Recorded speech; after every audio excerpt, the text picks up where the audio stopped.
1 जुलाई से देश में भारतीय दंड संहिता यानी आईपीसी, दंड प्रक्रिया संहिता और भारतीय साक्ष्य अधिनियम की जगह 3 नए कानून लागू हो गए। इनमें भारतीय न्याय संहिता, भारतीय नागरिक सुरक्षा संहिता और भारतीय साक्ष्य अधिनियम शामिल है। गौरतलब है कि इन आपराधिक कानूनों में डिजिटलीकरण और सरलीकरण पर बल दिया गया है और इससे न्यायिक फैसलों में तेजी आने की उम्मीद है। पीड़ित व्यक्ति संचार माध्यमों के द्वारा किसी भी पुलिस थाने में आपराधिक मामला दर्ज करा सकता है, जिससे पुलिस अविलंब कार्रवाई कर सकती है। नए आपराधिक कानून में वीडियो क्लिप को प्रमुख मानने, ऑनलाइन शिकायत दर्ज कराने और त्वरित कार्रवाई को प्रमुखता दी गई है। हालांकि कांग्रेस इन नए कानूनों में 99% प्रावधान पुराने बता रही है। साथ ही कह रही कि इसे मौजूदा 3 कानूनों में कुछ संशोधनों के साथ पूरा किया जा सकता था। उधर आईपीसी सहित अन्य कानूनों में बदलाव की जानकारी देने के लिए पुलिस महकमा कार्यक्रम कर रहा है। सोमवार को उमरेन पंचायत समिति में भी वीसी की गई। इस दौरान ग्रामीण सीओ पूनम, अकबरपुर थानेदार ओम प्रकाश मीणा और जनप्रतिनिधि एवं ग्रामीण मौजूद रहे। ग्रामीण सीओ ने बताया कि नए कानून को लेकर सभी को जागरूक बनाया जा रहा है। राजस्थान सहित देश के सभी राज्यों में 3 नए कानून लागू हुए हैं। इसी कड़ी में 0 FIR, ऑनलाइन शिकायत दर्ज करने, SMS एवं ईमेल से समय भेजने और जघन्य अपराध पड़ताल की वीडियोग्राफी जैसे प्रावधान अनिवार्य किए गए हैं। इससे हार्डकोर क्रिमिनल की मुश्किलें बढ़ेंगी। उधर आमजन का कहना है कि प्रधानमंत्री मोदी के नेतृत्व में लाए गए नए कानून पीड़ितों के पक्ष में हैं। वहीं अंग्रेजी के समय में बनाए गए कानून में बदलाव जरूरी था। माननीय मुख्यमंत्री महोदय द्वारा नए कानूनों के संबंध में इनॉग्रेशन सेरेमनी आयोजित की गई थी।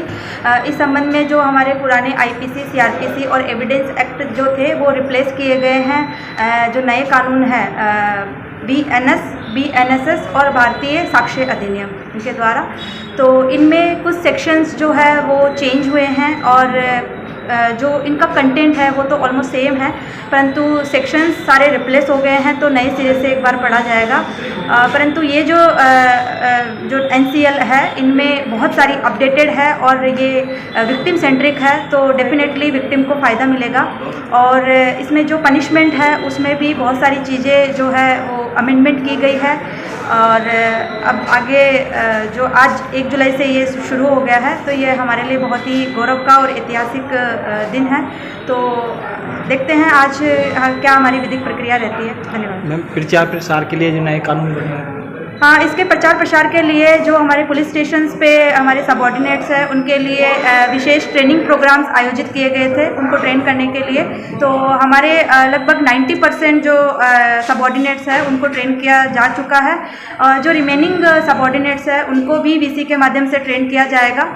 मैंने खुद ने भी VC इस संबंध में ली है और हमारे मास्टर ट्रेनर जिले में लगे हुए हैं, तो वो टाइम टू टाइम जो है सबऑर्डिनेट्स को ट्रेन कर रहे हैं। नए कानून लागू हुए, उस संबंध में माननीय मुख्यमंत्री राजस्थान सरकार ने VC के माध्यम से CLV सदस्य और जनप्रतिनिधि और ब्लॉक स्तर पर एक VC के माध्यम से जुड़े और नए कानूनों के बारे में विस्तार से जानकारी दी है और इसको आमजन तक पहुंचाने के लिए उन्होंने देखिए देश में बहुत पुराने कानून अब तक चले आ रहे थे अंग्रेज़ों के टाइम से, उनको अब थोड़ा सा चेंज करके और आमजन को कैसे त्वरित न्याय मिले इस संबंध को देखते हुए नए कानून जो बनाए हैं।